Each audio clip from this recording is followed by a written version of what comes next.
This is a video that I knew I had to make, and I kept putting it off because, frankly, I don't want to make it. As everyone knows, the old Ford Explorer has been replaced. Named this thing Lisa. Sorry about that. I named her Lisa because she's from the UP, and Lisa's a good Uper name. And if it wasn't for that F-150, I'd still be driving this thing every day. This is the best car I've ever owned, hands down. And hopefully the Explorer can match up, or the F-150 can match up to it, but this is a 2010 Ford Explorer, Eddie Bauer, V8, purchased on January 21st of this year, with every intention of it being temporary. The only things I've done to it, other than I put tires on it in February, is I removed the running boards, exposing the frame, because the running boards were creating rocker panel rust, and frankly it looks better without them, especially at a car this low to the ground.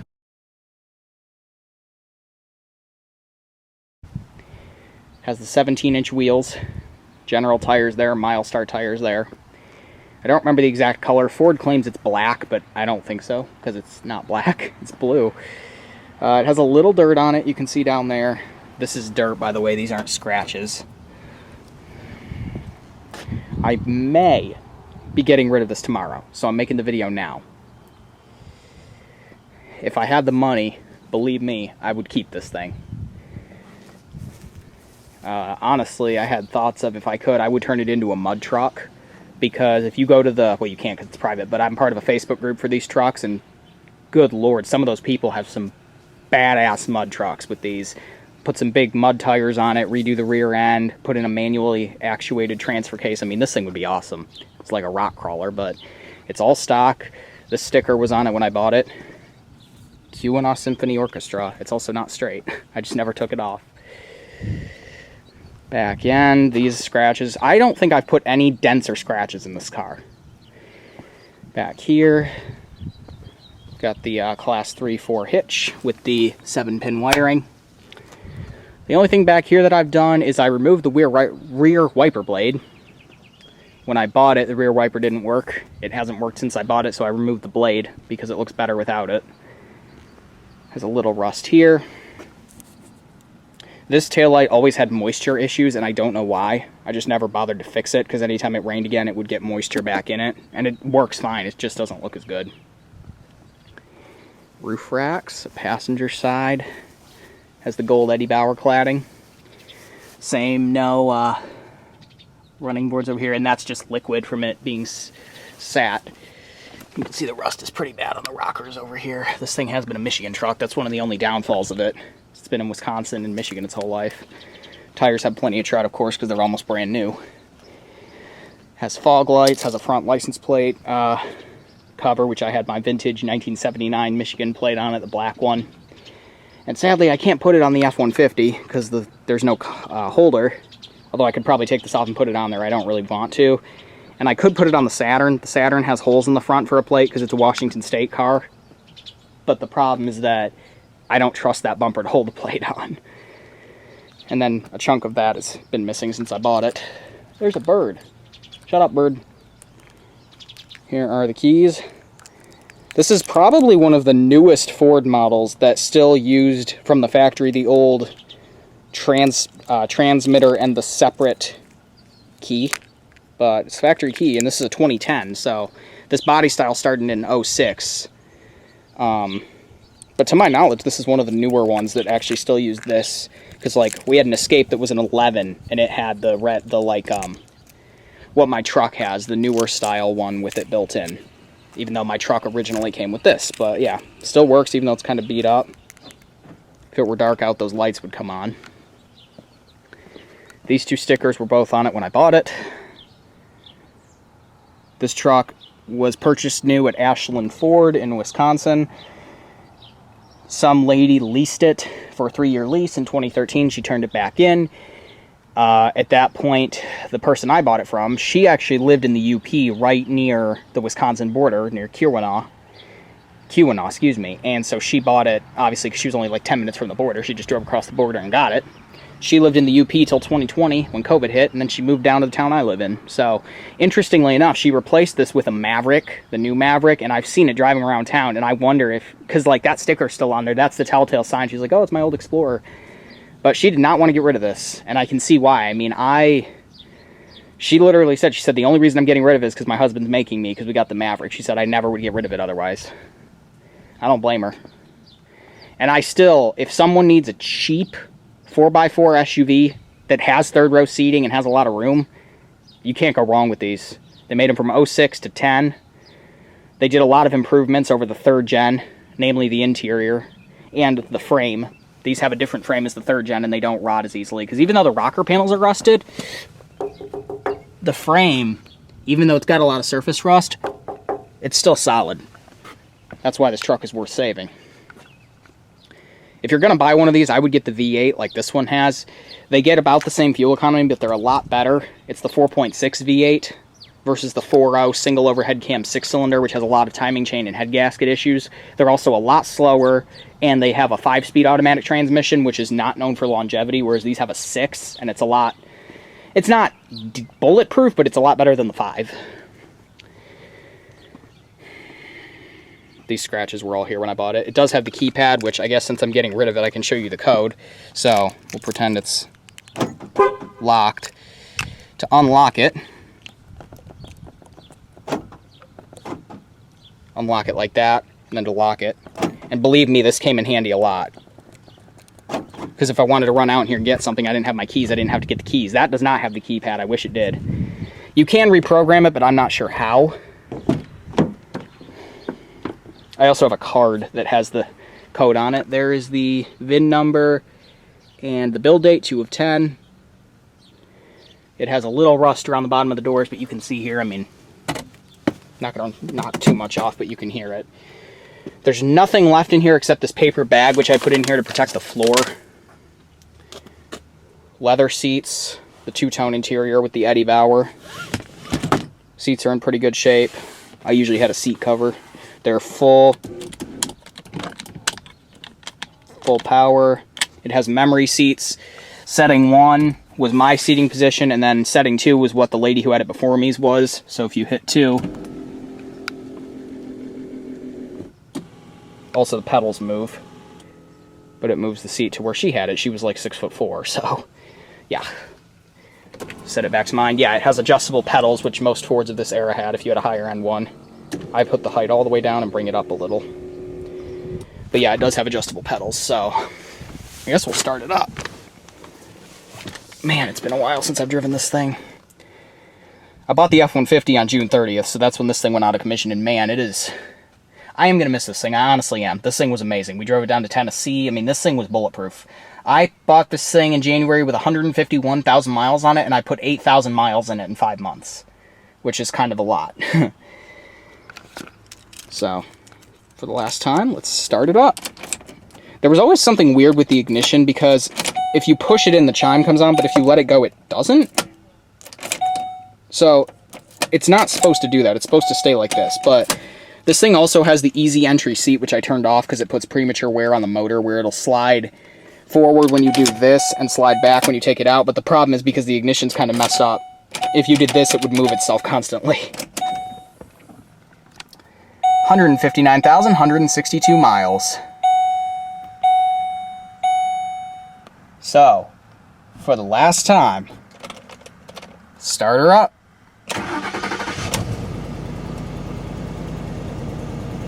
She's already been running, so she's not obviously going to rev as high. We'll turn the headlights on, they're automatic, and the fog lights, and we'll roll down the window. I guess I'll put the hazards on too. And I will pop the hood. And I'll show you the lighting. It's freaking bright out, so you're not going to be able to see it too well, but turn signals, fog lights, everything works. Turn signals in the back, has the little running lights. I did put 3rd gen taillights on this for a period of time, but I took them off because it looks better with these. And what the automatic lights do is when it gets dark enough out, that little sensor will know that it's dark enough out, and it will turn the headlights on like this, and then they go off when you shut the car off. So I'll show you the engine. It's the 4.6 liter V8, modular V8. However, this is the 3-valve, not the 2-valve that was in all the Crown Vics. It's the same basic engine, except it has variable cam timing and a couple of other upgrades. They're all right to work on. In an Explorer, it's kind of crammed in. In an F-150, it's fine. My F-150 has the 2-valve, which is slightly better. The 3-valve 4.6 did have some issues with the cam phasers, because they do have cam phasers like the 5.4 3-valve did, but it's nowhere near as bad, because, you know, you don't have to replace the engine if the cam phasers go bad in this. You can fix it. But in my opinion, this is one of the best V8 engines Ford made, specifically the 2-valve. 3-valve too, but the 2-valve really. I mean, they are so easy to work on. And they take abuse well too. They put them in the Crown Vics. The only things I ever did to this engine besides an oil change was I would top off, once I topped off the power steering fluid and the coolant. And that was it. Which is nice, because as you can imagine, doing plugs and wires on this thing would not exactly be fun. Although I'd still take this over the 4.0, because not only is the 4.0 kind of a junky engine, but also they require a lot more work and they're a lot less powerful. And the worst transmission. It is pretty quiet though.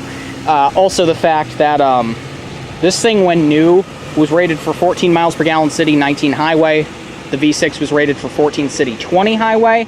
I averaged about 17 driving around town, because I drive pretty conservatively. When I went to Tennessee, I had the cruise control on going 70 miles an hour for like 100 miles, and I was averaging 20 miles per gallon, and I have the pictures to prove it. It was a pretty cool day. It's a 22-gallon tank. I usually averaged somewhere between 300 and 350 miles per tank, sometimes a little less, depending on how much highway driving I was doing. Has the door pockets, it says Explorer. The locks, which won't let you lock it. It's got the window locks, which you can still control as the driver. Has the really weird door handle people talk about. That looks wrong. Mirror controls. Hop in here. It has the little dinger when you open the door, which is a Ford thing. There's the gauges. Has a temperature gauge there, speedometer here, and a gas gauge, and a tach. In 08, they switched the layout around. Before this, the gas gauge was over there. So if you have an 06 Explorer and an 08 Explorer, they're different. Also different from the 06 and 07 models was that they added this door handle, because it used to be that you had a handle here, like the back doors have, and it was a lot harder to grab.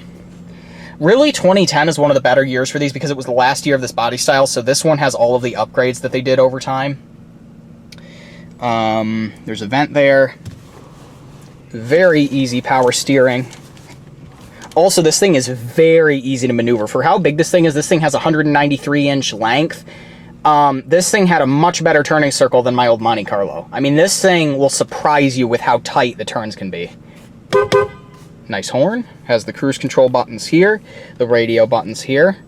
It has the sync system. The turn signal stock is very high up, so you do have to get used to that. Wiper controls. It has intermittent wipers. The rear wiper control, which obviously you hear it try to actuate, but nothing happens. Hazard button up there. The steering wheel is adjustable. You can bring it up or down. I tend to leave it lower than that. It doesn't really hold itself down. You got to kind of just hope. There we go. Has the factory radio, which these radios have a defect. The screen likes to not work, which this one works sometimes. Turn it on here. Dreading waking up in the morning. Ew, Bruce Springsteen. Oh, Van Halen, here we go. This thing has an excellent sound system, I swear.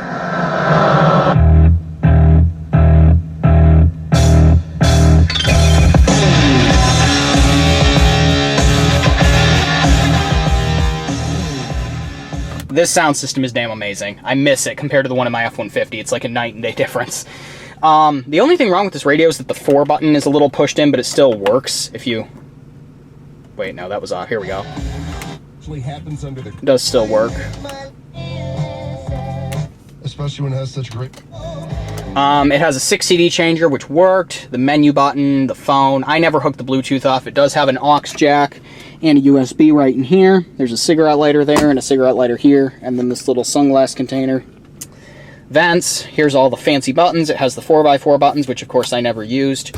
Traction control off, which when you do that, there we go, there's the light. The info button just goes through different stuff. There's miles till empty, average fuel economy. I think that's instant. Yeah, when you drive it goes up. There's how much fuel it's used. Drive time, which I never figured out how to use. You can do nothing. This is how many miles I put on it, 7,500. That's exactly how many miles I put on it, actually.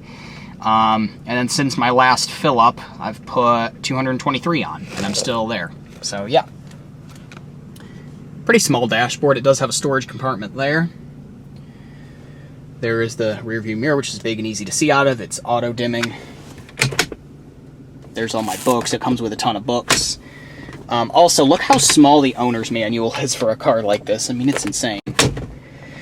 The setup button just takes you through some systems, different setup. That auto lamp is for the automatic lights. When you shut the key off, you can tell it how long you want them to stay on for. I had just had 20 seconds for whatever. Auto unlock and auto lock, which is the doors when you start going 5 miles an hour, or put it in park, or open the door. There's park aid, which is the reverse sensors. Trailer sway, which I just leave on. What else? Easy entry is the seat thing I was talking about, and yeah, that's how you reset the oil stuff, but it's pretty cool. We'll hit info to go back, and then reset obviously is just reset. Vents in the middle. It has the automatic climate control system, which it was okay, but I like the manual in my F-150 better. These are known for having blend door actuator issues. It does have cold AC if you turn it on. It's not ice cold, but it is cold. It does have dual zone, which you can adjust there. It has the different zones down at the bottom. The foot, the defrost has auto. You can do Fahrenheit and Celsius. Outside temperature 74. Has the AC recirc dual, the rear defrost, front defrost, and off. There are the seat controls. Here's the pedal adjusters. And then the heated seats, which I never used. Supposedly the driver one doesn't work, but the passenger one does. So I don't know. 2 cup holders. This is actually an insert you can take out. The overdrive off button is right here. 6-speed transmission with low gear down here. It is kind of a weird shift knob. I know a lot of people swap these out for flex shifters because they're a lot better looking. Neutral, reverse. It does have parking sensors, but I can't really demonstrate it. What's interesting is that when you put it in reverse from whatever gear, it turns on the parking sensor options, and then you put it back in park or whatever. I don't know why it does that. It does have a parking brake down here. It doesn't work though, or at least it doesn't work very well. Sync by Microsoft, I already showed you this. Up here, it does have home link. However, there's a fuse that blew in this, so these lights only come on if you open the door for some reason. This does nothing, and these do nothing. It blew like 2 months ago. I just never got around to fixing it. There's my oil change sticker. I guess I'll rev it for you.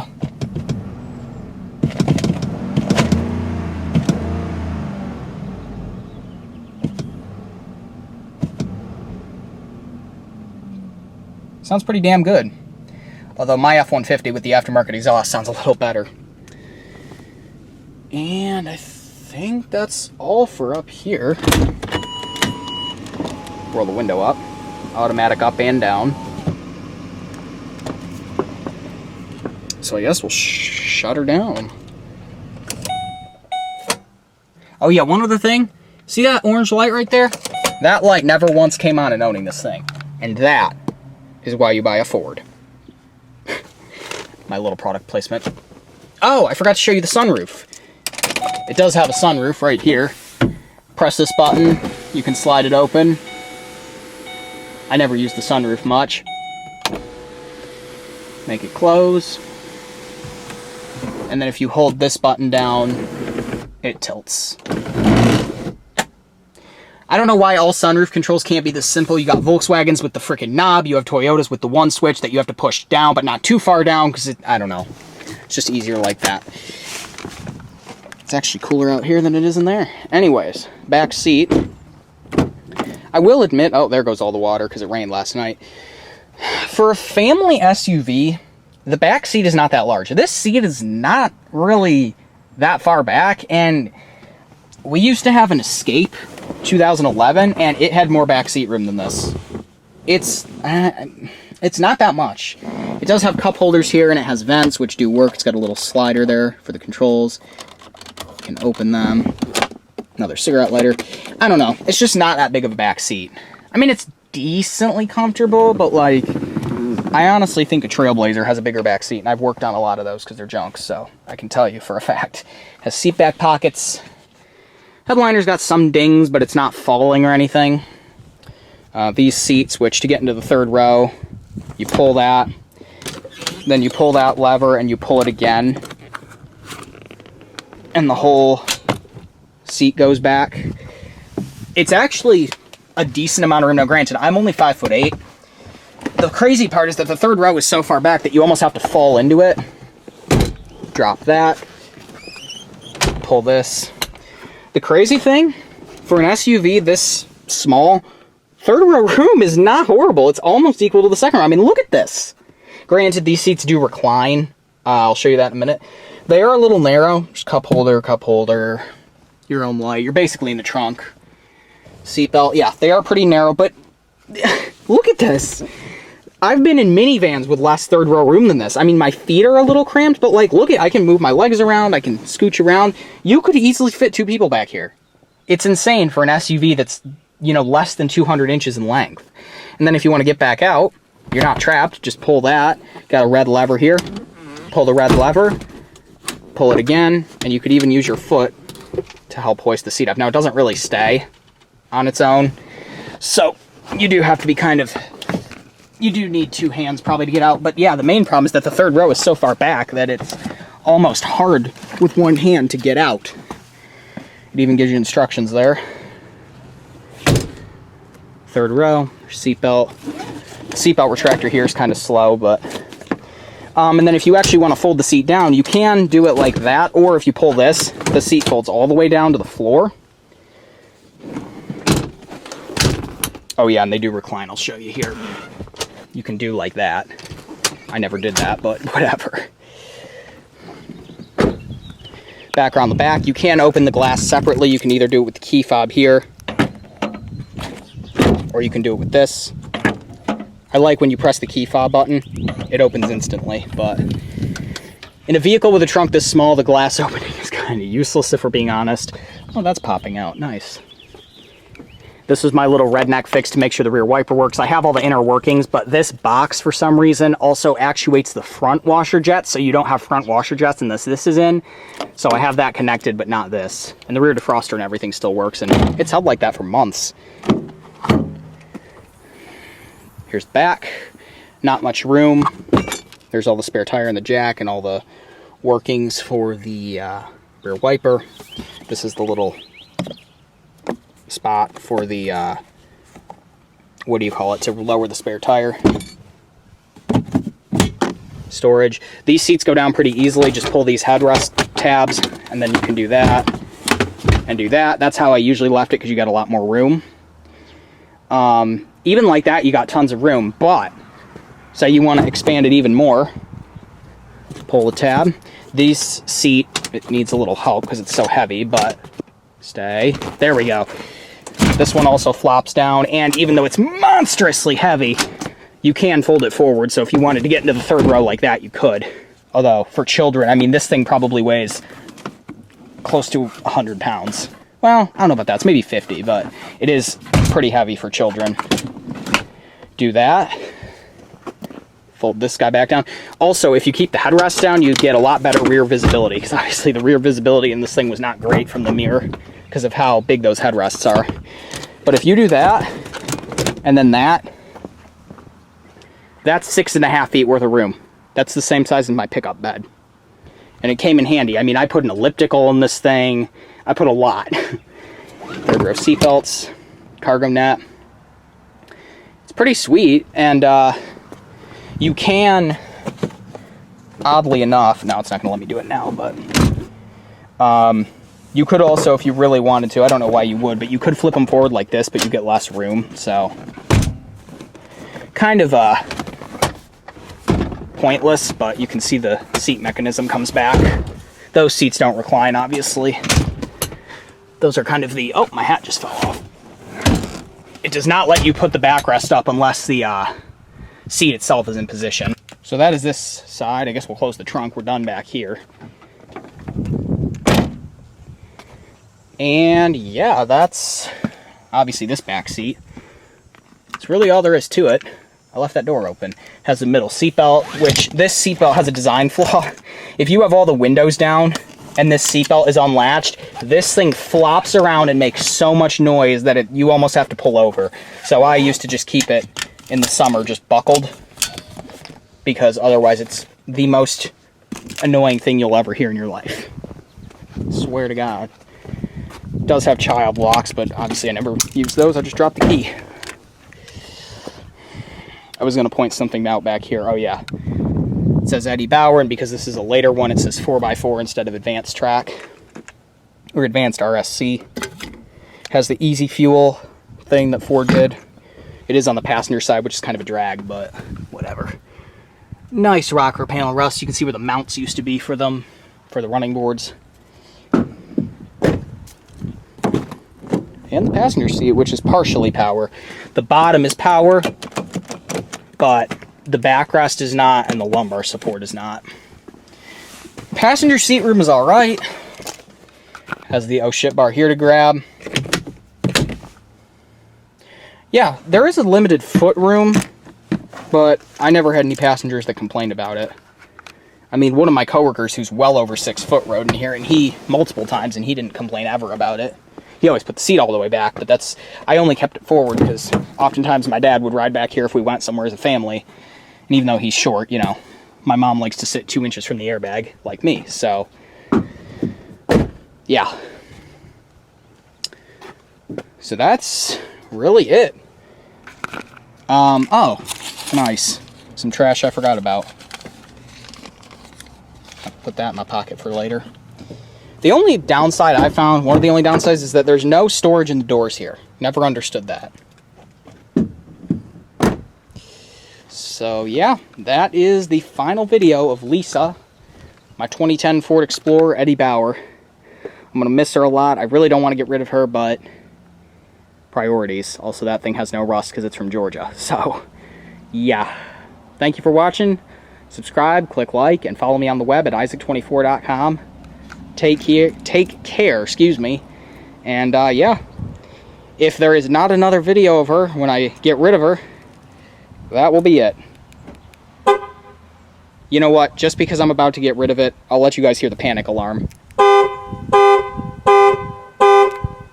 Only because I know there's some people that probably want to hear it. So, yeah. Alright, take care, everyone. That's it.